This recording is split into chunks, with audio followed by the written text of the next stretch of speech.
پہ جا رہے ہیں جو بزنس بنایا ہوا ہے جن لوگوں نے غلط دیکھیں میں غلط آپ کام کو ایک کر بات رہے ہوتے بتاتا ہیں. ہوں, آپ کو یہ بھی نہیں پتا نا, ابھی میں آپ کو ایک اور بات بتاتا ہوں.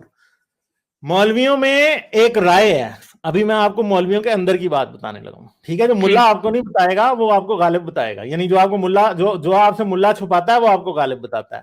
ہاں ملوں میں ہاں نا دو بالکل, یہ قسم کی رائے ڈائلگ ہے, آپ کا چھا ٹھیک ہے؟ گیا آپ کا. جی ہاں, ملوں میں دو قسم کی رائے ہے. ایک ملوں میں جی رائے یہ جو عام رائے ہے نا مولویوں میں, وہ جی یہ ہے کہ جو مولوی حلالے کے نام پہ پیسے لیتا ہے نا وہ حرام ہے. اچھا, اور حلالہ کرنا حرام نہیں ہے. اور اچھا کچھ مولوی ایسے ہیں جو سمجھتے ہیں کہ حلالہ نہیں ہونا چاہیے, مگر آپ کو میں ایک بات بتا دوں, کسی بھی مولوی کے پاس کوئی حلالے کی آفر لے کے چلا جائے نا, جی وہ کر لیتا ہے ضرور, چاہے وہ بریلوی ہو, اہل حدیث ہو, یا چاہے وہ تو اس میں دیوبندی ہو. قرآن میں